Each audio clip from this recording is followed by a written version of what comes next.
Hello friends, welcome to TrendTech Guide. Today I'll show you how to hide friend list on Facebook. So if you are new to our channel, don't forget to subscribe. So let's start. First of all, you can see I am here in my mobile phone. Now I'll go to Facebook. Over here on the top right, tap on your profile, scroll down and go to setting and privacy. Over here, tap on settings and on the top you'll find the search icon. Tap on this and search for who can see your friend list.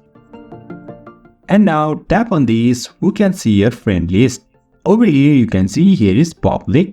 Just tap on this and you can change over here. Now I will go with only me. And you can see I have hidden my friend list from all other friends. So in this way we can hide friend list on Facebook. So if you find this helpful, don't forget to subscribe. Have a good time.